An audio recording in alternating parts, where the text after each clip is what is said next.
상속자의 숨겨진 얼굴 제1부 저택의 비밀. 청담동의 화려한 저택. 밤이 깊어질수록 창문에서 새어나오는 불빛은 더욱 선명해졌다. 강민호 회장, 75세, 대한민국 굴지의 부동산 및 기술 제국 강화그룹의 창립자였다. 그의 사무실은 고풍스러운 가구와 세련된 장식으로 꾸며져 있었지만 책상 위에 놓인 은빛 액자는 그 모든 화려함을 압도했다. 액자 속에는 5살 소녀 지연의 밝은 미소가 담겨 있었다. 30년 전 강화그룹의 건설 현장에서 일어난 사고로 사라진 그의 외동딸 강지연. 민호는 매일 아침 그 액자를 만지며 속삭였다. 지연아, 너 괜찮니? 그의 목소리는 낮고 떨렸다. 세월의 흔적이 그의 어깨를 짓눌렀지만 여전히 날카로운 눈빛은 그가 여전히 권력의 중심에 있음을 보여주었다. 민호는 강화그룹을 일궈내며 수많은 적과 경쟁자를 물리쳤지만 지연을 잃은 상처는 그 어떤 성공으로도 메워지지 않았다. 그의 아내, 혜진은 지연이 실종된 후 몇 년 뒤 병으로 세상을 떠났다. 민호는 홀로 남아 딸의 기억과 함께 살아갔다. 액자는 단순한 물건이 아니었다. 그것은 그의 죄책감, 후회, 그리고 희망의 상징이었다. 민호는 책상으로 돌아와 최신 보고서를 검토했다. 강화그룹은 최근 AI 기술과 스마트시티 프로젝트에 대규모 투자를 진행 중이었다. 그는 펜을 들어 몇 가지 수치를 수정하며 메모를 남겼다. 그 순간 문 두드리는 소리가 고요를 깼다. 회장님, 오늘 일정입니다. 비서실장 이동욱, 55세, 이 문을 열고 들어왔다. 그는 민호의 오랜 동료로 신뢰할 수 있는 몇 안 되는 사람 중 하나였다. 이동욱은 단정한 정장을 입고 있었고 그의 얼굴은 늘 그렇듯 차분했지만 눈빛에는 날카로운 기운이 감돌았다. 그리고 새 가정부, 김수아가 도착했습니다. 이동욱이 말했다. 민호는 고개를 끄덕이며 서류에서 눈을 뗐다. 들어오라고 해? 문이 열리고 김수아, 41세가 들어왔다. 그녀는 단정한 검은 원피스를 입고 있었고 긴 머리는 깔끔하게 묶여 있었다. 그녀의 걸음걸이는 우아했지만 어딘가 강인한 기운이 느껴졌다. 그녀는 민호 앞에서 고개를 숙이며 말했다. 안녕하세요. 김수아입니다. 회장님은 모시게 되어 영광입니다. 그녀의 목소리는 낮고 차분했지만 민호는 순간적으로 이상한 느낌을 받았다.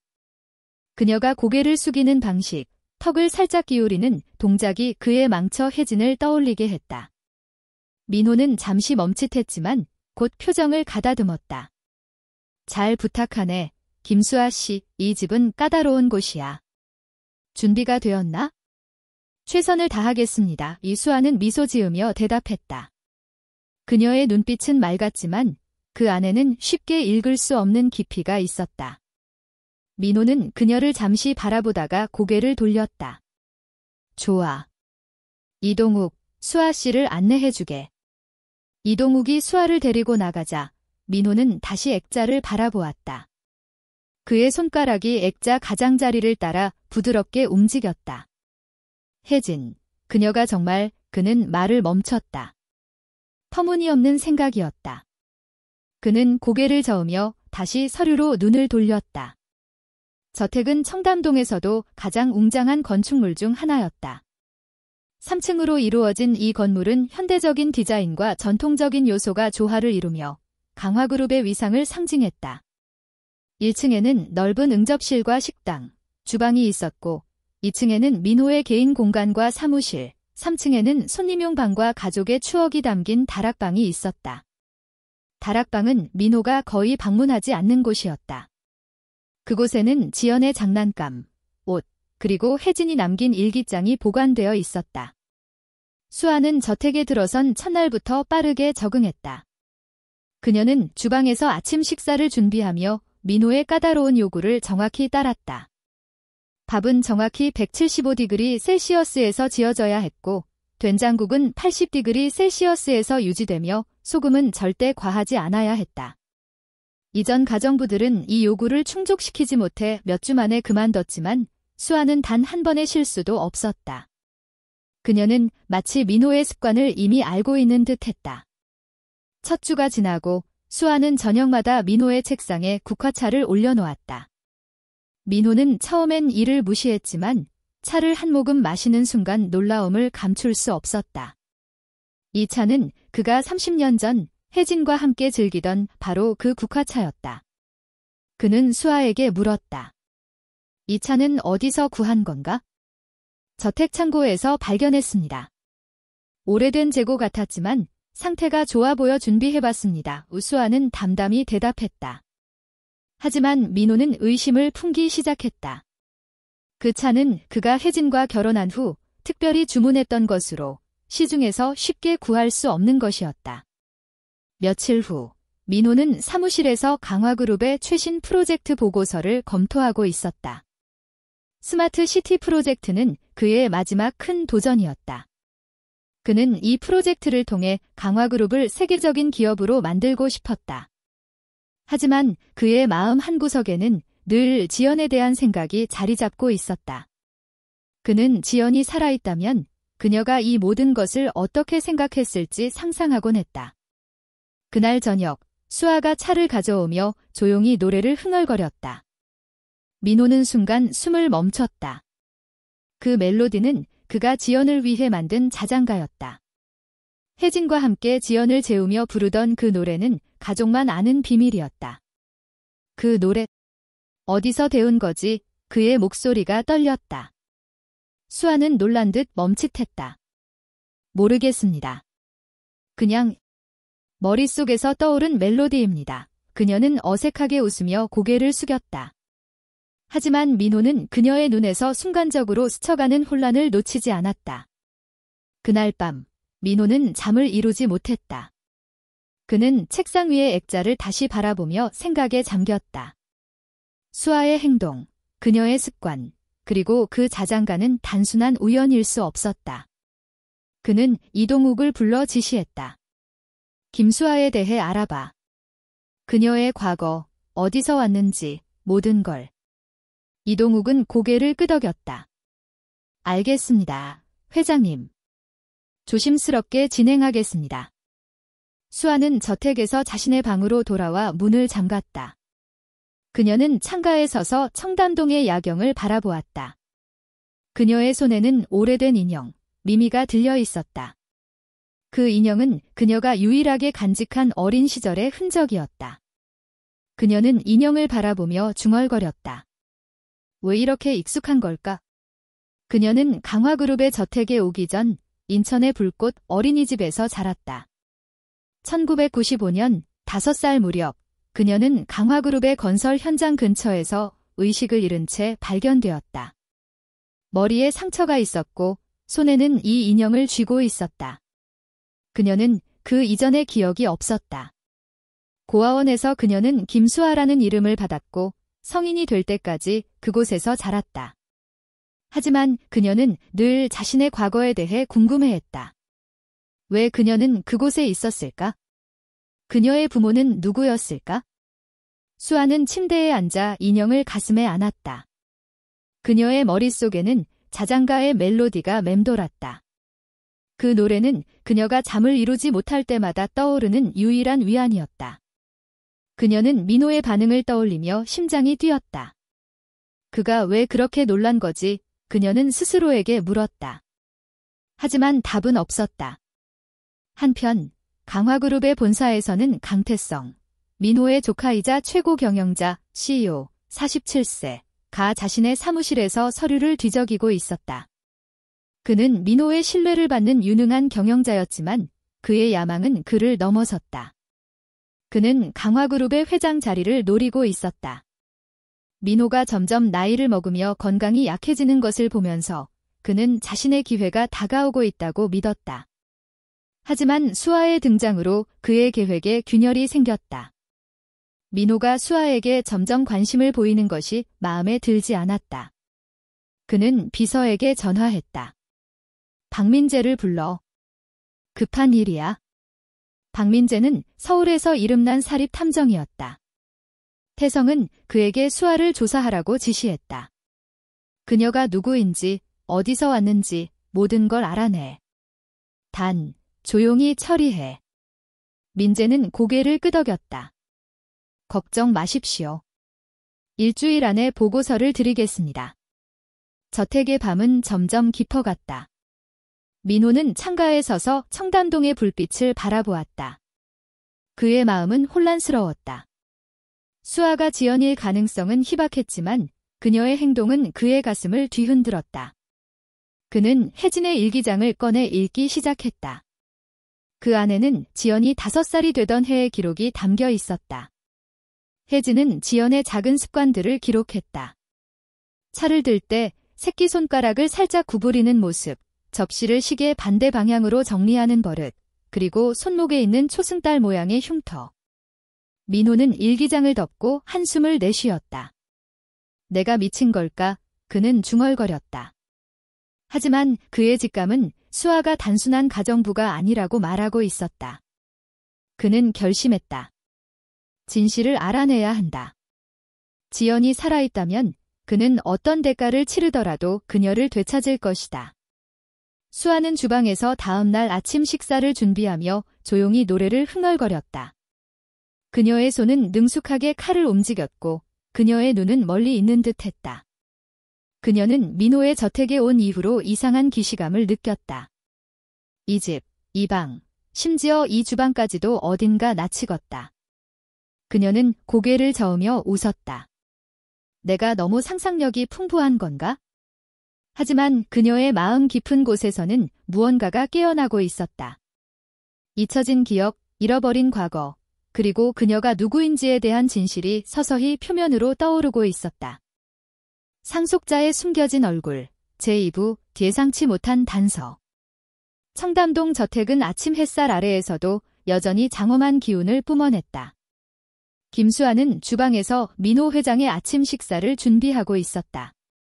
그녀의 손은 빠르고 정확하게 움직였다. 쌀은 175디그리 셀시어스에서 완벽하게 지어졌고 된장국은 80디그리 셀시어스로 유지되며 소금은 한 톨도 과하지 않았다. 민호의 까다로운 요구는 다른 가정부들에게는 악몽이었지만 수아에게는 마치 본능처럼 자연스러웠다. 그녀는 마치 이 집에서 수십 년을 보낸 사람처럼 모든 것을 정확히 파악하고 있었다. 민호는 식당으로 들어와 테이블에 앉았다. 그의 눈은 여전히 날카로웠지만 수아를 바라보는 시선에는 미묘한 변화가 있었다. 그는 그녀의 동작 하나하나를 주의 깊게 관찰했다. 수아가 접시를 놓는 방식, 그녀가 찻잔을 잡는 손의 모양, 그리고 그녀의 손목에 희미하게 보이는 초승달 모양의 흉터.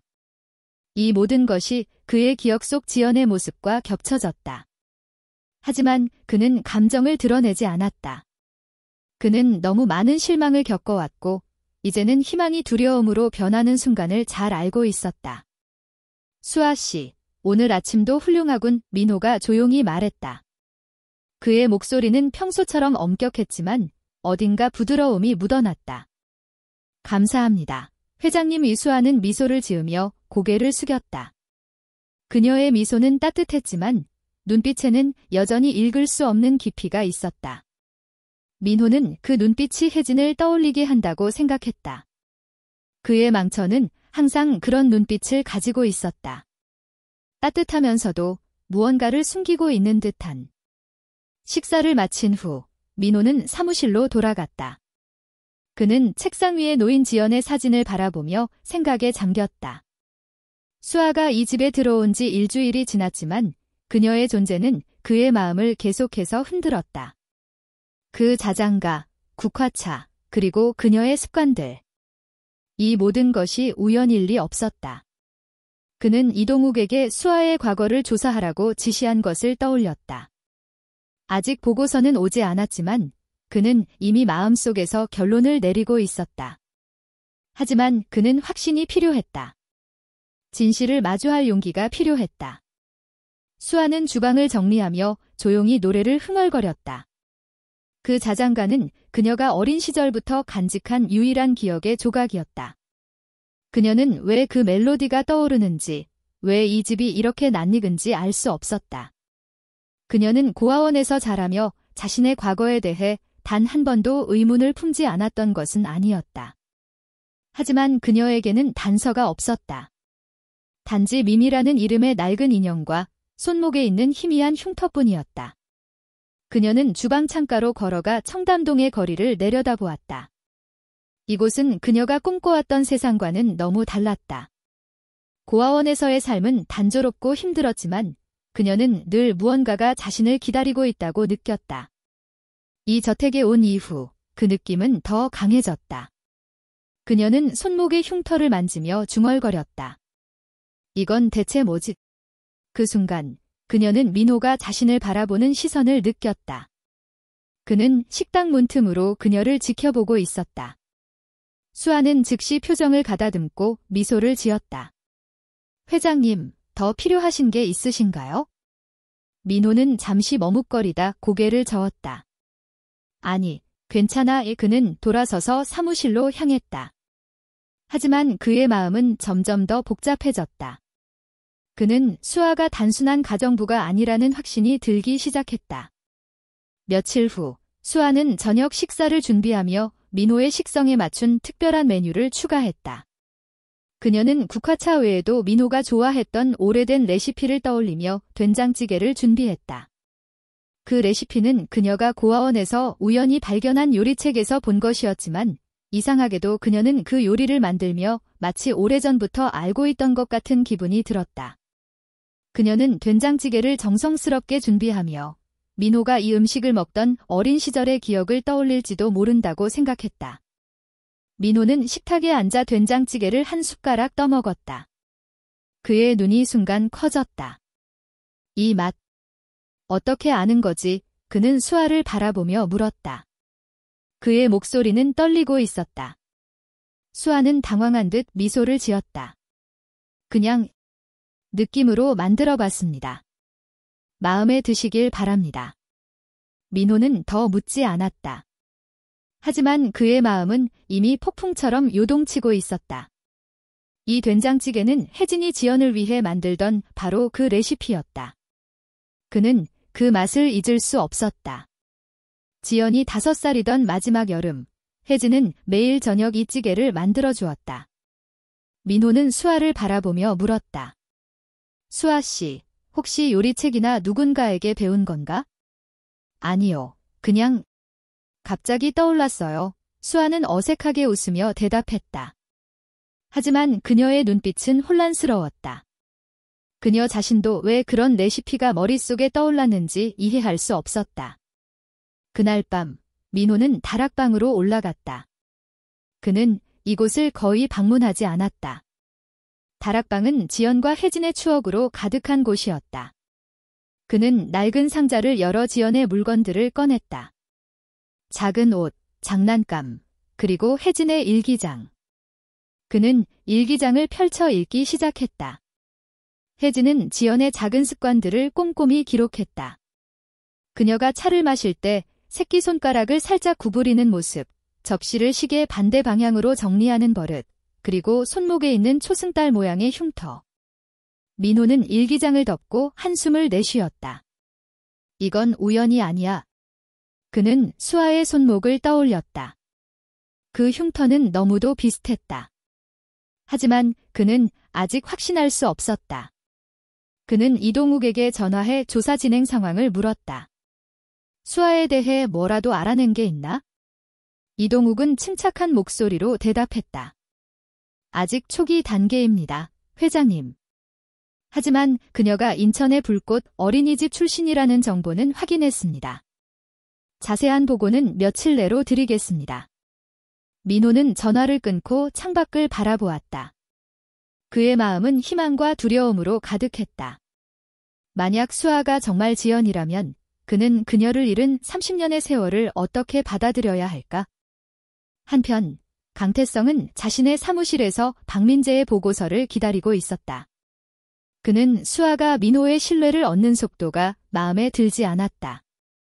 그는 민호가 점점 더 수아에게 의지하는 모습을 보면서 불안감을 느꼈다.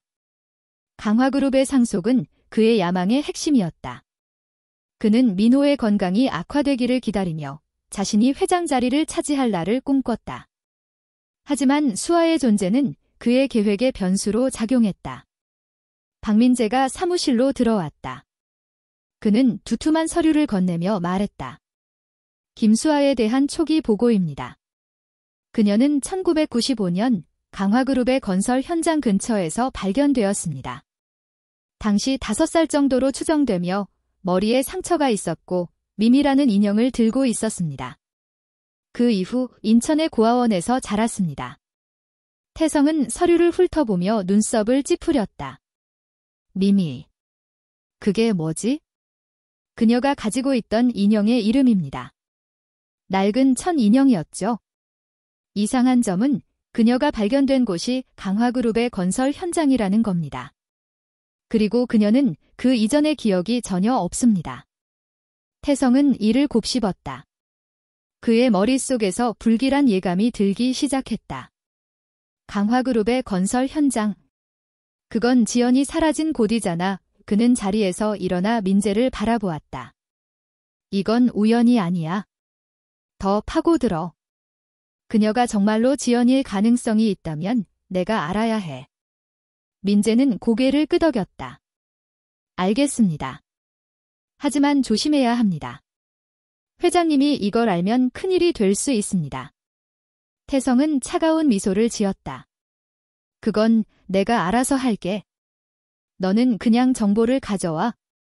수아는 자신의 방에서 잠을 이루지 못했다. 그녀는 침대에 앉아 미미를 손에 들고 있었다.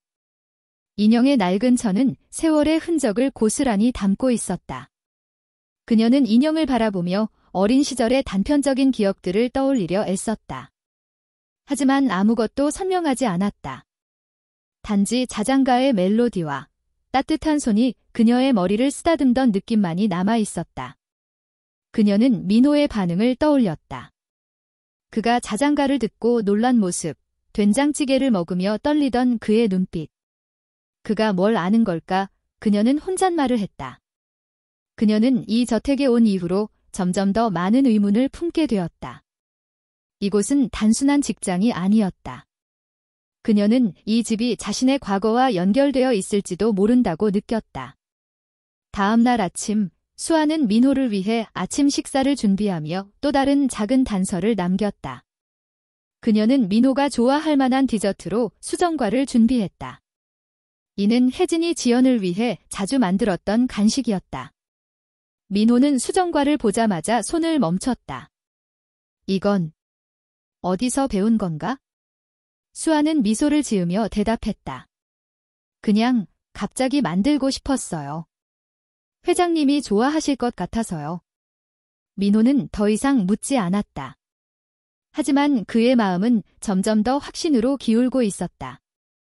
그는 수아가 지연일 가능성을 배제할 수 없었다. 그는 이동욱에게 다시 전화했다. 조사를 서둘러. 그리고 지연의 물건 중에 미미라는 인형이 있었는지 확인해. 이동욱은 놀란 목소리로 물었다. 미미요. 그건 지연 아가씨의 인형 이름이었죠. 어떻게 아신 겁니까? 민호는 전화를 끊고 심호흡을 했다. 그의 손은 떨리고 있었다. 진실이 점점 더 가까워지고 있었다. 하지만 그는 그 진실이 자신을 어디로 이끌지 두려웠다. 저택의 밤은 다시 찾아왔다. 수아는 주방에서 차를 준비하며 조용히 노래를 흥얼거렸다. 그녀의 목소리는 부드럽고 따뜻했지만 어딘가 그리움이 묻어났다. 민호는 문틈으로 그녀를 바라보며 생각에 잠겼다. 지연, 정말 너니? 그는 속으로 중얼거렸다. 그의 가슴은 희망과 두려움으로 가득했다. 하지만 그는 결심했다. 어떤 대가를 치르더라도 그는 진실을 알아내야 했다. 상속자의 숨겨진 얼굴, 제3부 어둠 속의 음모. 청담동 저택은 밤이 되면 더욱 신비로운 분위기를 뿜어냈다. 달빛이 유리창을 통해 실내로 스며들며 고풍스러운 가구와 그림자 사이로 은은한 빛을 드리웠다. 강민호 회장은 사무실에 홀로 앉아 있었다. 그의 손에는 혜진의 일기장이 들려 있었고 책상 위에는 지연의 사진이 놓여 있었다. 그는 일기장의 한 구절을 반복해 읽었다. 지연이는 차를 마실 때 늘 새끼손가락을 살짝 구부려. 그 모습이 너무 귀여워서 매번 웃음이 나온다. 민호는 눈을 감고 김수아의 모습을 떠올렸다. 그녀의 손, 그녀의 흉터, 그녀가 흥얼거린 자장가. 모든 것이 지연과 너무도 닮아 있었다. 하지만 민호는 아직 확신하지 못했다. 그는 30년 동안 딸이 살아있다는 희망을 붙잡았다가 수없이 무너진 적이 있었다.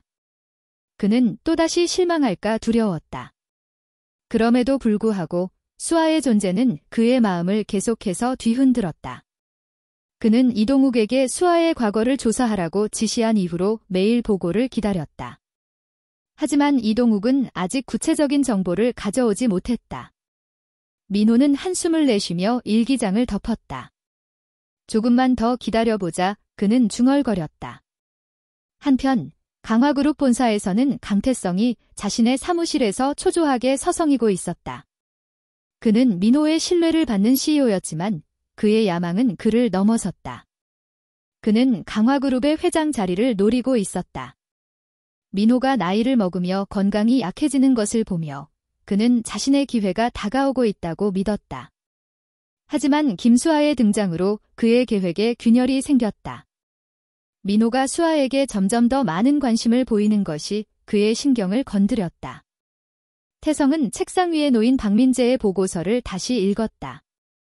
수아가 1995년 강화그룹의 건설 현장 근처에서 발견되었다는 사실, 그녀가 미미라는 인형을 들고 있었다는 점, 그리고 그녀가 5살 이전의 기억이 없다는 점, 이 모든 것이 태성에게 불길한 예감을 안겼다. 지연이라니. 그럴 리 없어. 그는 중얼거리며 서류를 집어던졌다. 하지만 그의 직감은 달랐다. 만약 수아가 정말로 지연이라면 그의 모든 계획은 물거품이 될 터였다. 태성은 박민재를 다시 불러들였다. 민재는 서울에서 이름난 사립탐정으로 태성의 신뢰를 받는 몇 안 되는 사람 중 하나였다. 그는 사무실에 들어오자마자 태성의 표정을 읽고 긴장했다. 더 알아낸 게 있나? 태성이 날카롭게 물었다. 민재는 조심스럽게 서류를 건넸다. 김수아에 대한 추가 정보입니다. 그녀는 인천의 불꽃 어린이집에서 자랐습니다. 1995년 강화그룹의 건설 현장 근처에서 발견되었을 때 그녀는 머리에 상처를 입고 있었고 손에는 미미라는 인형을 쥐고 있었습니다.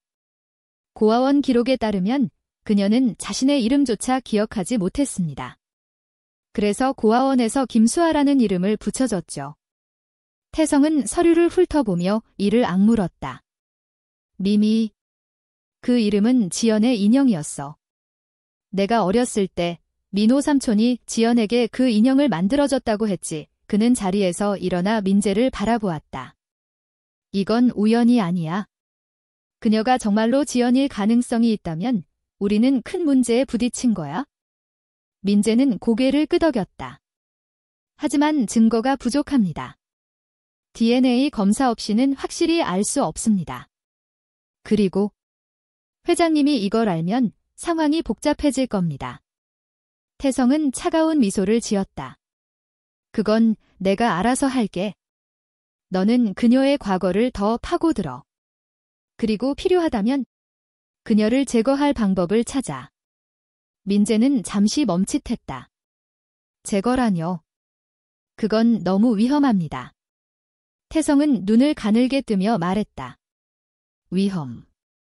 내가 지금까지 쌓아온 모든 게 무너질 수도 있어? 그녀가 지연이라면 내가 이 회사에서 쫓겨날 거야. 그걸 감수할 수는 없어. 민재는 더 이상 반박하지 않고 고개를 끄덕였다. 알겠습니다. 하지만 조심해야 합니다. 회장님의 눈을 피하기는 쉽지 않을 겁니다. 저택에서는 수아가 여전히 자신의 역할에 충실히 임하고 있었다. 그녀는 민호의 까다로운 요구를 완벽히 소화하며 점점 더 그의 신뢰를 얻었다. 어느 날 아침, 민호가 갑작스럽게 가슴 통증을 호소하며 쓰러질 뻔한 순간, 수아는 재빨리 그의 약, 니트로글리세린을 찾아내 그를 구했다. 그녀는 민호의 서랍에서 약을 찾는데 단 10초도 걸리지 않았다. 마치 그 약이 어디 있는지 이미 알고 있었던 것처럼. 민호는 숨을 고르며 수아를 바라보았다. 고맙네, 수아씨, 어떻게 그 약을 그렇게 빨리 찾은 건가? 수아는 미소를 지으며 대답했다. 그냥 직감이었어요. 회장님이 아프신 걸 보고 서랍에 약이 있을 거라 생각했어요. 민호는 그녀의 대답에 만족하지 않았다. 그는 수아가 단순한 가정부 이상의 존재라는 확신이 점점 강해졌다. 그는 이동욱에게 전화해 말했다. 수아가 내 약을 어떻게 아는 거지? 그녀가 이 집에 온 지 고작 몇 주야. 이동욱, 조사를 더 서둘러. 이동욱은 침착하게 대답했다. 알겠습니다, 회장님. 이미 몇 가지 단서를 찾았습니다. 곧 보고서를 드리겠습니다. 태성은 수아의 존재가 점점 더 위협적으로 느껴졌다. 그는 민재에게 수아의 과거를 조작하라는 새로운 지시를 내렸다. 그녀를 사기꾼으로 만들어. 그녀가 노인을 속여 돈을 갈취한 전적이 있다고 기록해. 민호 삼촌이 그녀를 의심하게 만들어야 해. 민재는 망설였다. 그건 너무 위험합니다. 만약 회장님이 진실을 알아내면 역풍을 맞을 수 있습니다. 태성은 차갑게 웃었다. 그건 내가 감당할게. 너는 그냥 내 말대로 해. 민재는 결국 태성의 지시에 따랐다. 그는 수아의 과거에 가짜 기록을 추가했다. 10년 전 그녀가 부유한 노인을 속여 돈을 갈취하려 했다는 허위 보고서를 만들었다. 그는 이 보고서를 태성에게 건네며 말했다. 이걸로 충분할 겁니다. 하지만 회장님이 이걸 믿을지는 모르겠습니다. 태성은 서류를 받아들며 만족스러운 미소를 지었다. 좋아. 이걸로 그녀를 저택에서 쫓아낼 수 있을 거야. 하지만 태성의 계획은 단순히 수아를 쫓아내는 것으로 끝나지 않았다. 그는 민호의 건강을 이용해 더 큰 음모를 꾸미기 시작했다. 민호의 75세 생일 파티가 다가오고 있었다. 이 파티는 강화그룹의 주요 인사들과 서울의 엘리트들이 모이는 자리였다. 태성은 이 기회를 이용해 민호의 건강을 위협할 계획을 세웠다. 그는 민호가 좋아하는 해삼찜을 파티 메뉴에 추가했다. 해삼찜은 민호가 젊었을 때 즐겨 먹던 요리였지만 그의 심장약인 니트로글리세린과 상호작용하면 위험한 반응을 일으킬 수 있었다. 태성은 이를 알고 있었다. 그는 요리사에게 이 메뉴를 준비하라고 지시하며 일부러 약과의 상호작용에 대해 언급하지 않았다. 태성은 자신의 비서에게 말했다. 파티 당일 모든 게 완벽해야 해. 민호 삼촌이 해삼찜을 먹도록 유도해. 그리고 수아가 그 자리에 없도록 만들어. 비서는 고개를 끄덕였다. 알겠습니다. 하지만 수아가 워낙 꼼꼼해서 그녀를 배제하기는 쉽지 않을 겁니다. 태성은 이를 악물었다. 그럼 그녀를 다른 일로 바쁘게 만들어. 그녀가 주방에 없는 사이에 모든 걸 처리할 거야. 저택에서는 수아가 여전히 자신의 임무에 충실히 임하고 있었다. 그녀는 민호를 위해 매일 아침과 저녁을 준비하며 그의 건강을 세심히 살폈다. 그녀는 민호가 약을 제 시간에 먹는지, 충분히 휴식을 취하는지 확인했다. 그녀의 행동은 단순한 가정부의 책임을 넘어섰다. 마치 가족처럼 민호를 돌보는 모습이었다. 민호는 점점 더 수아에게 마음을 열었다. 그는 그녀와의 대화에서 위안을 느꼈다. 어느 날 저녁, 수아가 국화차를 가져오며 말했다. 회장님, 오늘 좀 피곤해 보이세요. 푹 주무시길 바랍니다. 민호는 미소를 지으며 대답했다. 고맙네, 수아씨, 자네 덕분에 요즘 마음이 편해. 수아는 미소로 답했지만 그녀의 마음은 복잡했다. 그녀는 이 저택에서 보내는 시간이 길어질수록 자신의 과거에 대한 의문이 커져갔다. 그녀는 왜 이 집이 이렇게 익숙한지, 왜 민호의 존재가 그녀를 편안하게 만드는지 알 수 없었다. 그녀는 자신의 방으로 돌아와 미미를 꺼내 들었다. 넌 내 과거를 알고 있지. 그녀는 인형에게 속삭였다. 민호는 다락방으로 다시 올라갔다. 그는 지연의 물건들 사이에서 미미라는 인형을 찾았다. 낡은 천 인형은 세월의 흔적을 고스란히 담고 있었다. 그는 인형을 손에 들고 눈을 감았다. 지연이 이 인형을 안고 웃던 모습이 떠올랐다. 그는 인형을 가슴에 품고 중얼거렸다. 지연아, 정말 너니? 그 순간 이동욱에게서 전화가 왔다. 회장님, 수아에 대한 보고서가 완성되었습니다. 내일 아침에 뵙고 자세히 말씀드리겠습니다. 민호는 심호흡을 했다. 좋아. 내일 보세. 그는 전화를 끊고 창밖을 바라보았다. 달빛이 저택을 비추며 그의 마음을 더욱 복잡하게 만들었다. 진실은 점점 더 가까워지고 있었다. 하지만 그 진실이 그를 어디로 이끌지 그는 아직 알 수 없었다. 태성은 자신의 사무실에서 파티 계획을 점검했다. 그는 모든 것이 완벽해야 한다고 다짐했다. 그의 계획은 단순했다. 민호가 해삼찜을 먹고 쓰러지면 그는 그것을 단순한 사고로 위장할 것이다. 그리고 수아가 그 자리에 없다면 그녀를 의심하는 사람은 없을 터였다. 그는 서류를 내려놓으며 미소를 지었다. 이제 곧 모든 게 내 손에 들어올 거야. 하지만 그는 한 가지를 간과하고 있었다. 수아의 직감, 그리고 민호의 날카로운 눈이었다. 저택 안에서 어둠 속의 음모가 서서히 드러나기 시작했다. 상속자의 숨겨진 얼굴, 제4부 생사의 순간. 청담동 저택은 강민호 회장의 75세 생일 파티를 준비하며 화려한 빛으로 물들었다. 저택의 1층 응접실은 수정 샹들리에와 금빛 장식으로 장엄하게 꾸며졌고 서울의 엘리트들과 강화그룹의 주요 인사들로 가득 찼다. 테이블 위에는 진수성찬이 차려졌고 정교하게 준비된 음식들은 민호의 까다로운 취향을 반영했다. 하지만 이 화려한 겉모습 뒤에는 어두운 음모가 숨어 있었다. 강태성은 이 파티를 이용해 민호의 건강을 위협할 계획을 세웠다.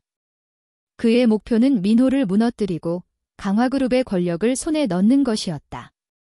김수아는 주방에서 모든 준비를 감독했다. 그녀는 메뉴 하나하나를 꼼꼼히 확인하며 민호의 건강에 해가 되지 않도록 신경 썼다. 그녀는 민호의 심장약, 니트로글리세린의 복용 시간을 기록하고 그가 과도한 스트레스를 받지 않도록 세심히 배려했다. 그녀의 행동은 단순한 가정부의 책임을 넘어섰다. 마치 가족처럼 민호를 돌보는 그녀의 모습은 저택의 다른 직원들에게도 눈에 띄었다. 민호는 응접실에 들어서며 손님들과 인사를 나눴다. 그의 모습은 여전히 위험 있었지만 얼굴에는 세월의 흔적이 묻어났다. 그는 수아를 바라보며 미소를 지었다. 수아 씨, 오늘 준비 잘했군. 고맙네. 그의 목소리는 따뜻했지만 눈빛에는 여전히 수아에 대한 의문이 담겨 있었다. 수아는 고개를 숙이며 대답했다. 회장님의 특별한 날이니 최선을 다해봤습니다. 그녀의 미소는 부드러웠지만 그녀의 마음은 복잡했다.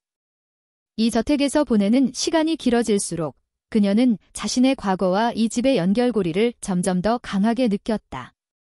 하지만 그녀는 그 의문을 억누르고 자신의 임무에 집중했다. 태성은 응접실 한쪽에서 손님들과 대화를 나누며 민호를 예의주시했다. 그는 모든 것이 계획대로 진행되고 있는지 확인했다. 해삼찜은 메뉴의 하이라이트로 준비되었고 요리사는 태성의 지시에 따라 민호의 약과의 상호작용에 대해 전혀 모르고 있었다. 태성은 비서에게 속삭였다. 수아가 주방에 없는지 확인해. 그녀가 방해하면 안 돼.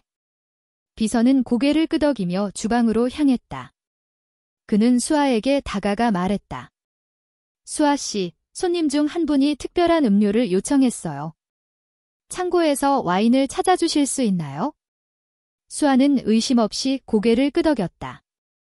알겠습니다. 바로 찾아보겠습니다. 그녀는 주방을 떠나 창고로 향했다. 태성은 그녀가 사라지는 모습을 보며 미소를 지었다. 모든 것이 그의 계획대로였다. 파티는 점점 무르익었다. 손님들은 샴페인 잔을 들고 민호의 생일을 축하하며 웃음소리로 가득 찼다. 민호는 테이블 중앙에 앉아 손님들과 대화를 나누며 강화그룹의 미래에 대한 비전을 공유했다. 스마트 시티 프로젝트는 우리의 미래입니다. 우리는 새 퍼스널리 민호는 연설을 마친 후 손님들의 박수를 받으며 미소를 지었다. 하지만 그의 가슴 한구석에는 여전히 수아에 대한 생각이 맴돌았다. 그때 요리사들이 해삼찜을 테이블로 가져왔다. 향긋한 냄새가 응접실을 가득 채웠고 손님들은 감탄을 쏟아냈다. 민호는 접시를 바라보며 미소를 지었다. 해삼찜이라. 오랜만이군. 그는 젊었을 때 이 요리를 즐겼던 기억을 떠올렸다. 혜진이 이 요리를 만들 때마다 지연이 옆에서 깔깔거리며 웃던 모습이 떠올랐다. 태성은 민호 옆에 앉아 잔을 들며 말했다. 삼촌, 이 요리는 제가 특별히 준비했습니다. 삼촌이 좋아하실 거라 생각했어요. 그의 미소는 따뜻했지만 눈빛은 차가웠다. 민호는 고개를 끄덕이며 포크를 들었다. 그는 해삼찜을 한 조각 집어 입으로 가져가려 했다. 그 순간 주방에서 돌아온 수아가 응접실로 뛰어들어왔다. 그녀의 얼굴은 창백했고 눈에는 다급함이 가득했다. 회장님, 그거 드시면 안 됩니다. 그녀는 소리치며 민호의 손을 잡았다. 응접실은 순간 정적에 휩싸였다. 손님들은 놀란 눈으로 수아를 바라보았다. 태성은 자리에서 벌떡 일어나며 소리쳤다. 수아 씨, 무슨 짓이야? 무례하게 굴지 마. 수아는 숨을 고르며 말했다. 해삼찜은 회장님의 약과 상호작용하면 위험합니다. 니트로글리세린과 함께 먹으면 심장에 무리가 갈 수 있어요. 그녀의 목소리는 단호했지만 떨리고 있었다. 민호는 포크를 내려놓고 수아를 바라보았다. 그의 눈빛은 놀라움과 의심으로 가득했다. 그걸 어떻게 아는 거지? 수아는 잠시 망설였다. 저 약국에서 들은 적이 있습니다. 회장님의 약을 관리하면서 알게 됐어요.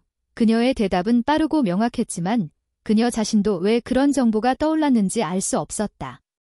마치 깊은 기억 속에서 갑작스럽게 튀어나온 것 같았다. 태성은 얼굴이 굳어지며 끼어들었다. 터무니없어. 이 요리는 내가 직접 준비한 거야? 삼촌이 좋아하는 음식이라고. 그의 목소리는 높아졌지만 어딘가 불안한 기색이 묻어났다. 민호는 태성을 차갑게 바라보았다. 태성, 설명해봐. 그의 목소리는 낮았지만 위압감이 가득했다. 태성은 당황하며 말을 더듬었다. 삼촌, 저는 그냥 삼촌이 좋아하실 거라 생각해서. 민호는 손을 들어 그의 말을 막았다. 그는 비서실장 이동욱을 불러 말했다. 요리사를 불러와. 그리고 이 요리가 어떻게 준비되었는지 확인해. 이동욱은 즉시 요리사를 데려왔다. 요리사는 떨리는 목소리로 말했다. 강태성 이사님께서 해삼찜을 메뉴에 추가하라고 지시하셨습니다.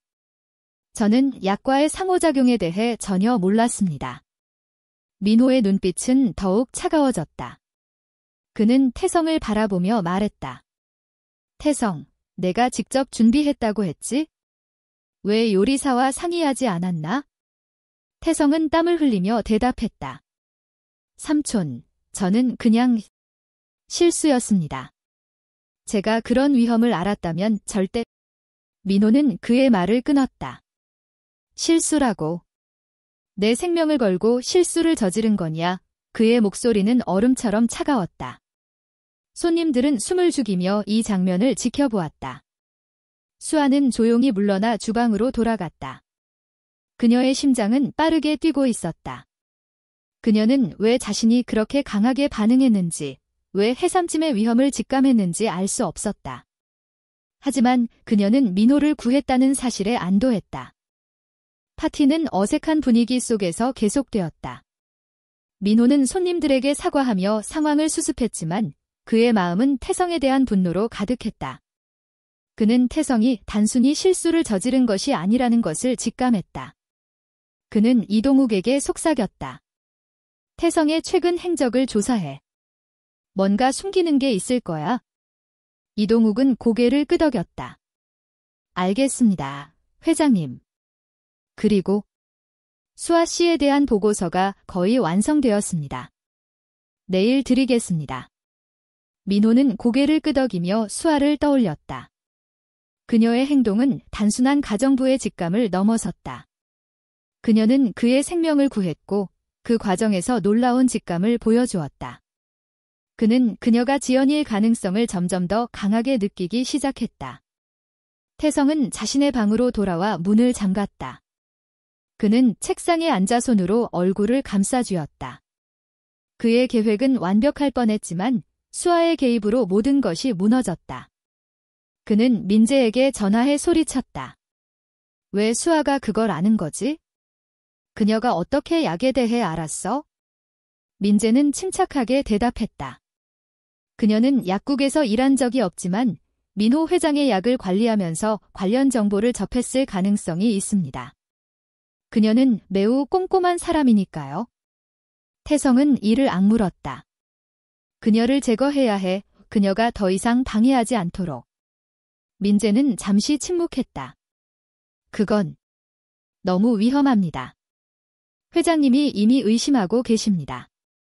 지금 움직이면 더 큰 화를 부를 수 있습니다. 태성은 분노를 억누르며 말했다. 그럼 다른 방법을 찾아. 그녀를 저택에서 쫓아내.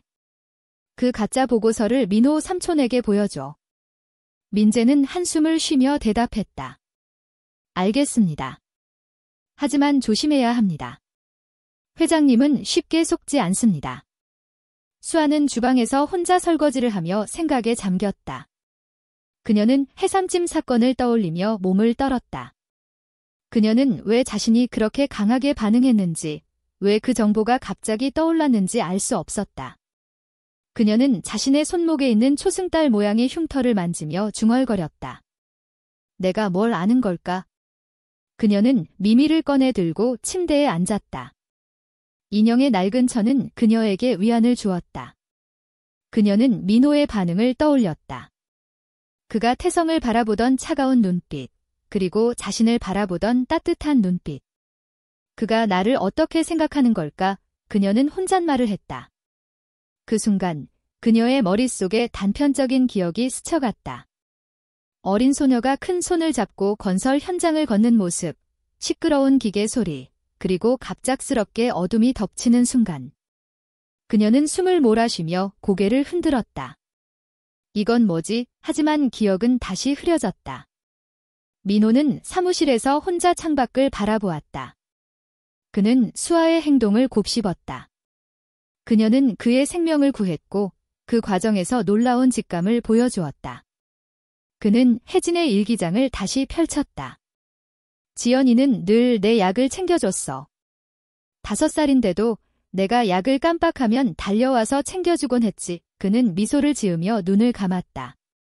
그는 이동욱에게 전화해 말했다. 수아의 과거를 더 깊이 파고들어. 그리고 그녀의 손목 흉터에 대해 알아봐. 지연에게도 같은 흉터가 있었어. 이동욱은 놀란 목소리로 대답했다. 알겠습니다, 회장님. 내일 아침까지 모든 정보를 정리하겠습니다. 민호는 전화를 끊고 창밖을 바라보았다. 달빛이 저택을 비추며 그의 마음을 더욱 복잡하게 만들었다. 그는 수아가 지연이의 가능성을 점점 더 강하게 느끼기 시작했다. 하지만 그는 아직 진실을 마주할 준비가 되어 있지 않았다. 파티는 끝났지만 저택 안에는 긴장이 감돌았다. 태성의 음모는 실패했지만 그는 아직 포기하지 않았다. 그는 수아를 제거하기 위한 새로운 계획을 세우기 시작했다.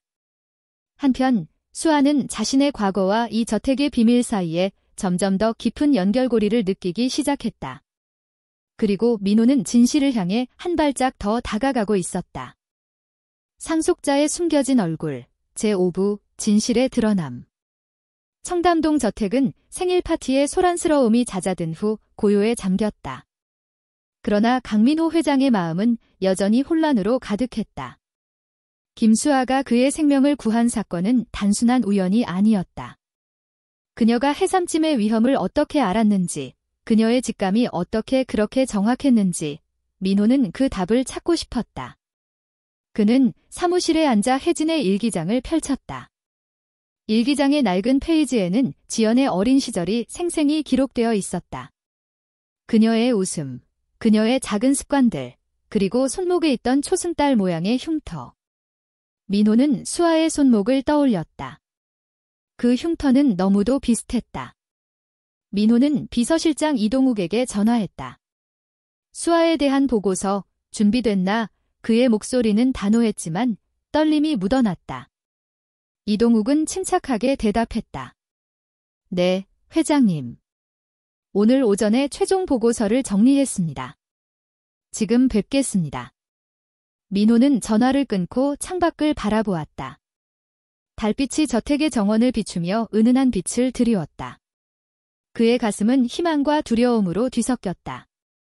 만약 수아가 정말 지연이라면 그는 30년 동안 잃어버린 딸을 되찾을 수 있을 것이다. 하지만 그 진실이 가져올 결과는 무엇일까? 그는 아직 준비가 되어 있지 않았다. 수아는 자신의 방에서 미미를 손에 들고 있었다. 낡은 천 인형은 그녀의 유일한 과거의 흔적이었다. 그녀는 인형을 바라보며 어린 시절의 단편적인 기억들을 떠올리려 애썼다. 시끄러운 건설 현장, 큰 손이 그녀를 이끌던 느낌, 그리고 갑작스럽게 어둠이 덮친 순간. 그녀는 고개를 흔들며 한숨을 내쉬었다. 왜 이렇게 혼란스러운 거지? 그녀는 혼잣말을 했다. 생일 파티에서의 사건은 그녀를 더욱 혼란스럽게 만들었다. 그녀는 왜 해삼찜의 위험을 직감했는지, 왜 민호의 약에 대해 그렇게 잘 알고 있었는지 알 수 없었다. 그녀는 민호의 반응을 떠올렸다. 그가 태성을 바라보던 차가운 눈빛, 그리고 자신을 바라보던 따뜻한 눈빛. 그가 나를 어떻게 생각하는 걸까? 그녀는 중얼거렸다. 그 순간 문 두드리는 소리가 들렸다. 수아 씨, 회장님이 뵙자고 하십니다. 이동욱의 목소리였다. 수아는 심호흡을 하며 문을 열었다. 알겠습니다. 바로 가겠습니다. 그녀는 미미를 침대 위에 내려놓고 사무실로 향했다. 민호는 사무실에서 이동욱이 건넨 보고서를 읽고 있었다. 보고서는 수아의 과거를 상세히 기록했다. 1995년 강화그룹의 건설 현장 근처에서 5살로 추정되는 소녀가 발견되었다. 그녀는 머리에 상처를 입고 있었고 손에는 미미라는 천 인형을 쥐고 있었다. 그녀는 기억을 잃은 상태로 인천의 불꽃 어린이집으로 보내졌고 그곳에서 김수아라는 이름을 받았다. 보고서에는 그녀의 손목에 초승달 모양의 흉터가 있었다는 기록도 포함되어 있었다. 민호는 보고서를 내려놓고 이동욱을 바라보았다. 이 흉터. 지연에게도 똑같은 흉터가 있었어. 그리고 미미. 그건 내가 지연을 위해 만든 인형이야. 그의 목소리는 떨리고 있었다. 이동욱은 고개를 끄덕였다. 네, 회장님.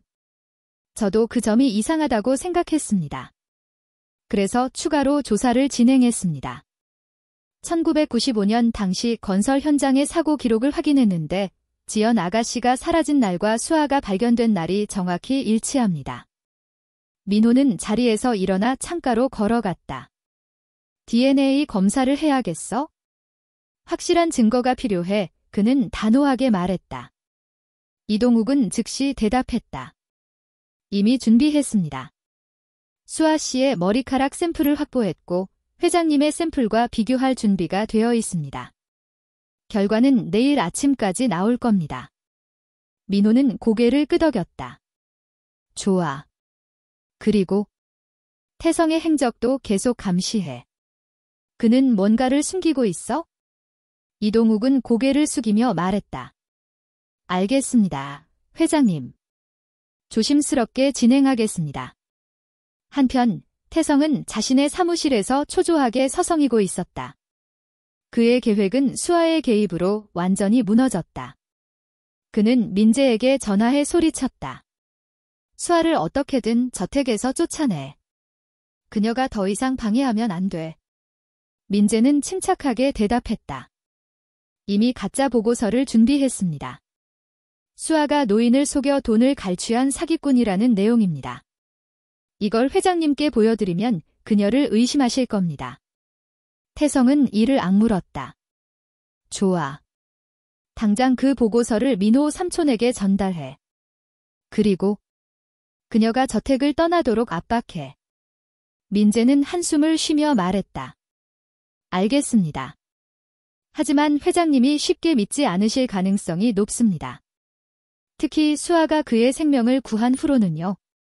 태성은 분노를 억누르며 말했다. 그건 내가 알아서 할게. 너는 그냥 내 말대로 해. 그날 저녁, 태성은 저택의 정원에서 수아를 만났다. 그는 그녀를 구석으로 몰며 차갑게 말했다. 수아 씨, 당신이 뭘 꾸미고 있는지 모르겠지만 이 집에서 나가. 당신 같은 사기꾼은 여기 있을 자격이 없어. 수아는 놀란 눈으로 태성을 바라보았다. 사기꾼이라뇨. 무슨 말씀을 하시는 건지. 태성은 가짜 보고서를 꺼내 그녀 앞에 흔들었다. 이걸 봐, 당신이 노인을 속여 돈을 갈취하려 했다는 증거야? 이걸 민호 삼촌에게 보여주면 당신은 끝장이야. 수아는 보고서를 받아들며 떨리는 손으로 페이지를 넘겼다. 그녀의 눈에는 혼란이 가득했다. 이건 사실이 아니에요. 저는 그런 적이 없어요. 태성은 차갑게 웃었다. 사실이든 아니든 민호 삼촌이 이걸 믿으면 당신은 쫓겨날 거야. 지금 당장 짐을 싸고 나가. 그 순간 민호의 목소리가 정원을 울렸다. 태성, 그만해. 그는 어둠 속에서 걸어 나왔다. 그의 눈빛은 얼음처럼 차가웠다. 태성은 놀라며 뒤로 물러섰다. 삼촌, 이건 그냥 오해입니다. 저는 그냥... 민호는 그의 말을 끊었다. 오해. 내가 수아를 협박하는 걸 내가 직접 봤어. 그리고 이 보고서, 그는 태성의 손에서 서류를 빼앗아 훑어보았다. 이건 가짜야. 내가 이동욱에게 이미 확인했어. 태성은 얼굴이 창백해졌다. 삼촌, 저는 그냥 회사를 지키려 했을 뿐입니다. 민호는 차갑게 말했다. 회사를 지키려 했다고? 아니, 넌 내 야망을 지키려 했지. 그는 수아를 바라보며 부드럽게 말했다. 수아 씨, 걱정하지 마. 내가 알아서 할게. 수아는 고개를 끄덕이며 물러났다. 그녀의 심장은 빠르게 뛰고 있었다. 그녀는 태성의 협박과 민호의 보호 사이에서 혼란스러웠다. 하지만 민호의 따뜻한 눈빛은 그녀에게 이상한 안도감을 주었다. 다음 날 아침, 민호는 이동욱에게서 DNA 검사 결과를 받았다. 그는 사무실에서 혼자 보고서를 읽었다. 그의 손은 떨리고 있었다. 결과는 명확했다. 수아의 DNA는 그의 딸, 지연의 DNA와 99.9% 일치했다. 민호는 보고서를 내려놓고 눈을 감았다. 그의 가슴은 기쁨과 슬픔으로 터질 것 같았다. 그는 수아를 사무실로 불렀다. 수아가 들어오자 그는 그녀를 바라보며 말했다. 수아 씨. 아니, 지연아. 그의 목소리는 떨리고 있었다. 넌 내 딸이야. 수아는 그의 말을 이해하지 못한 듯 멍하니 서 있었다. 회장님, 무슨 말씀을... 민호는 자리에서 일어나 그녀에게 다가가 DNA 보고서를 건넸다. 이걸 봐. 넌 1995년 그 건설 현장에서 사라진 내 딸 지연이야. 내 손목의 흉터, 미미, 그리고 내가 기억하는 자장가. 모든 게 증거야. 수아는 보고서를 받아들며 떨리는 손으로 페이지를 넘겼다. 그녀의 눈에는 눈물이 고였다. 저는 모르고 있었어요. 저는 그냥 기억이 없었어요. 민호는 그녀를 끌어안았다. 그의 눈에서도 눈물이 흘렀다. 지연아, 미안해. 내가 널 지키지 못했어. 하지만 이제 다시 만났어. 다시는 널 잃지 않을 거야. 수아, 아니. 지연은 그의 품에서 떨었다. 그녀의 기억은 여전히 흐릿했지만 그의 따뜻한 품은 그녀에게 잊혀진 집의 느낌을 주었다. 그녀는 속삭였다. 아빠. 민호는 그녀를 더 세게 안으며 말했다. 그래, 지연아. 아빠야. 태성은 민호의 결정으로 강화그룹에서 쫓겨났다. 그는 자신의 사무실에서 마지막으로 짐을 쌌다. 그는 민호와 지연의 재회를 받아들일 수 없었다. 그는 민재에게 전화해 말했다. 아직 끝난 게 아니야. 내가 다시 돌아올 거야. 민재는 한숨을 쉬며 말했다. 태성 씨, 이제 그만하세요. 더 이상은 위험합니다. 태성은 전화를 끊고 창밖을 바라보았다. 그의 눈에는 분노와 절망이 가득했다. 하지만 그는 이미 모든 것을 잃었다. 민호와 지연은 사무실에서 오랜 시간을 보냈다. 민호는 그녀에게 지난 30년 동안의 이야기를 들려주었다. 혜진의 죽음, 그의 고독, 그리고 그녀를 찾기 위해 보낸 수많은 날들. 지연은 그의 이야기를 들으며 눈물을 흘렸다. 그녀는 자신의 과거를 알지 못했지만 이제 그녀는 집으로 돌아왔다.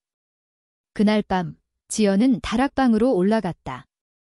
그녀는 미미를 손에 들고 낡은 상자를 열었다. 그 안에는 그녀의 어린 시절이 담겨 있었다. 작은 옷, 장난감, 그리고 혜진의 일기장. 그녀는 일기장을 펼쳐 읽으며 자신의 잃어버린 기억을 조금씩 되찾았다. 민호는 다락방 문 앞에 서서 그녀를 바라보았다. 그는 미소를 지으며 말했다. 지연아, 이제부터는 아빠가 널 지킬 거야. 지연은 고개를 돌려 그를 바라보며 미소를 지었다. 네, 아빠. 저택은 다시 고요에 잠겼다. 하지만 그 고요 속에는 새로운 희망이 깃들어 있었다. 진실은 마침내 드러났고 민호와 지연은 잃어버린 시간을 되찾기 위한 첫걸음을 내디뎠다. 상속자의 숨겨진 얼굴, 제6부 치유의 여정. 청담동 저택은 새벽녘의 고요 속에 잠겨 있었다.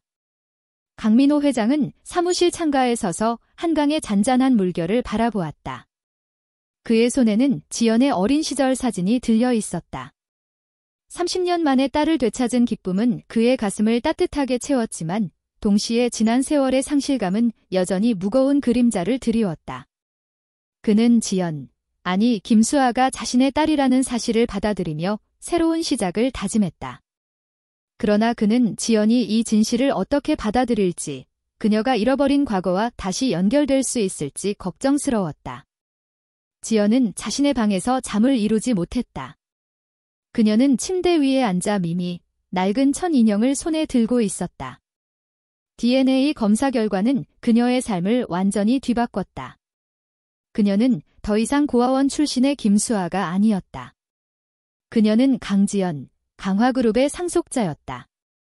하지만 이 새로운 신분은 그녀에게 기쁨만큼이나 혼란을 안겼다. 그녀는 자신의 과거를 기억하지 못했고 이 저택과 민호가 불러일으키는 낯익은 느낌은 여전히 그녀를 당황하게 했다. 그녀는 미미를 내려놓고 창가로 걸어갔다. 한강의 물빛이 달빛 아래 반짝였다. 그녀의 머릿속에는 단편적인 기억들이 떠올랐다. 따뜻한 손이 그녀의 머리를 쓰다듬던 느낌, 부드러운 자장가, 그리고 시끄러운 건설 현장에서의 혼란스러운 순간. 하지만 이 기억들은 여전히 흐릿했고 그녀는 그것들을 붙잡으려 애썼다. 내가 정말 이 집의 딸일까? 그녀는 혼잣말을 했다. 아침이 되자 민호는 지연을 다락방으로 데려갔다. 그는 그녀에게 이곳이 그녀의 어린 시절이 담긴 공간이라고 설명했다. 다락방은 먼지로 덮여 있었지만 지연의 물건들은 여전히 정성스럽게 보관되어 있었다.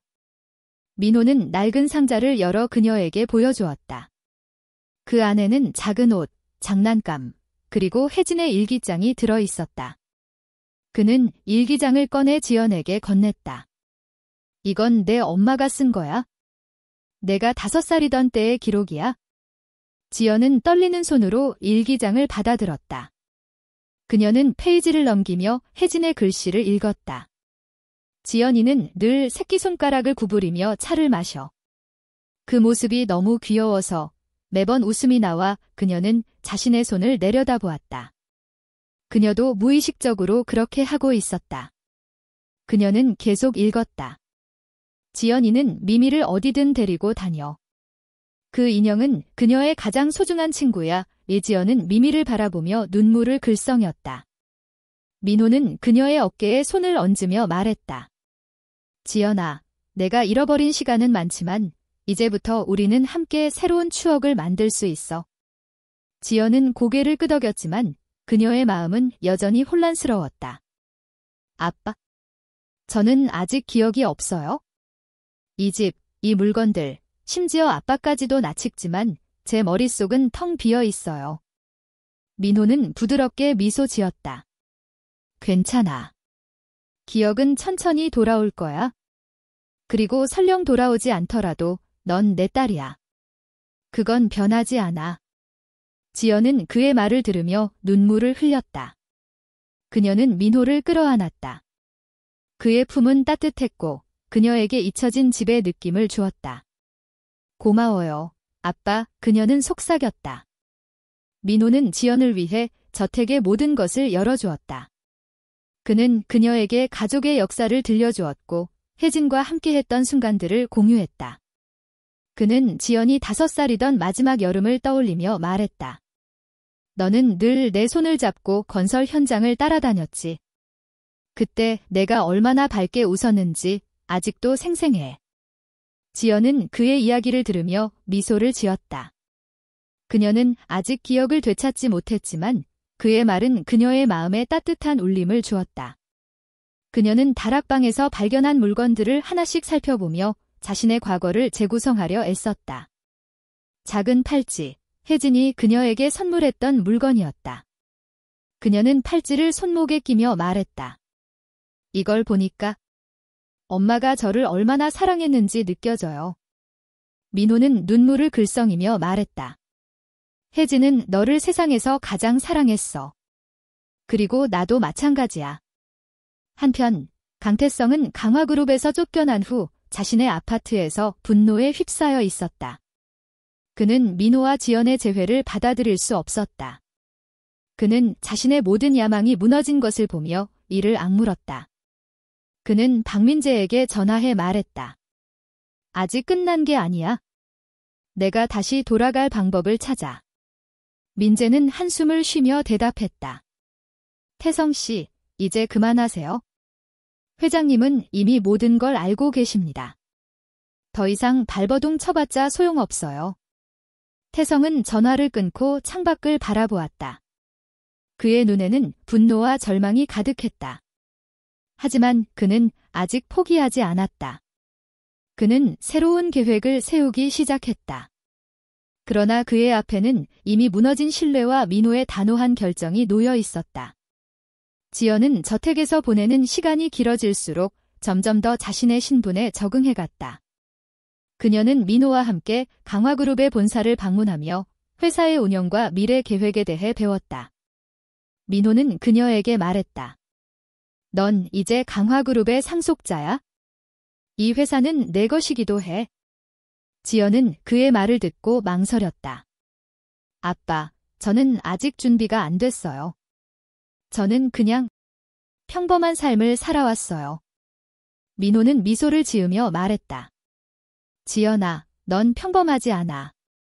넌 내 딸이고 혜진의 딸이야. 넌 이 회사를 이끌 힘을 가지고 있어? 지연은 그의 믿음에 힘을 얻었다. 그녀는 강화그룹의 스마트 시티 프로젝트에 관심을 보이며 기술과 사회적 책임이 결합된 비전을 제시했다. 그녀는 민호에게 말했다. 저는 이 회사가 단순히 돈을 버는 곳이 아니라 사람들의 삶을 바꾸는 곳이 되길 원해요. 민호는 저 적재에 감동받았다. 그는 그녀의 손을 잡으며 말했다. 그게 바로 내 엄마가 원했던 거야. 넌 정말 그녀를 닮았어. 몇 달 후, 지연은 공식적으로 강화그룹의 상속자로 발표되었다. 그녀는 지연재단을 설립해 DNA와 AI 기술을 활용해 실종 아동을 찾는 프로젝트를 시작했다. 그녀는 자신의 경험을 바탕으로 다른 가족들이 그녀와 민호가 겪었던 아픔을 겪지 않도록 돕고 싶었다. 재단의 첫 프로젝트는 인천의 고아원에서 시작되었고 수많은 가족들이 그녀의 도움으로 재회했다. 민호는 지연의 활동을 보며 자부심을 느꼈다. 그는 그녀가 단순한 상속자가 아니라 새로운 시대를 여는 리더라는 것을 알았다. 그는 이동욱에게 말했다. 지연은 내가 꿈꿔왔던 모든 것을 뛰어넘었어. 이 회사는 그녀 손에서 더 밝은 미래를 맞이할 거야. 어느 날 저녁, 민호와 지연은 한강변의 벤치에 앉아 있었다. 석양이 강물을 붉게 물들이며 따뜻한 빛이 그들을 감쌌다. 지연은 민호의 손을 잡으며 말했다. 아빠, 제가 돌아왔어요. 민호는 그녀를 바라보며 미소를 지었다. 그리고 아빠는 다시는 널 떠나게 하지 않을 거야. 그의 눈에는 눈물이 고였다. 지연은 그의 어깨에 머리를 기대며 말했다. 이제부터는 우리가 함께 할 거예요. 어떤 아픔도 어떤 음모도 우리를 갈라놓지 못해요. 민호는 고개를 끄덕이며 한강을 바라보았다. 석양은 그들의 새로운 시작을 축복하는 듯 강물 위로 황금빛을 뿌렸다. 저택은 더 이상 고독의 공간이 아니었다. 그것은 가족의 재회와 치유의 상징이 되었다. 지연은 미소를 지으며 속삭였다. 아빠, 우리 이제 행복해질 시간이에요. 민호는 그녀의 손을 더 세게 잡았다. 그래, 지연아. 이제부터는 행복만 있을 거야. 저택은 고요 속에 잠겼지만 그 안에는 사랑과 희망이 가득했다. 지연과 민호는 잃어버린 시간을 되찾았고 그들의 이야기는 새로운 장을 열었다.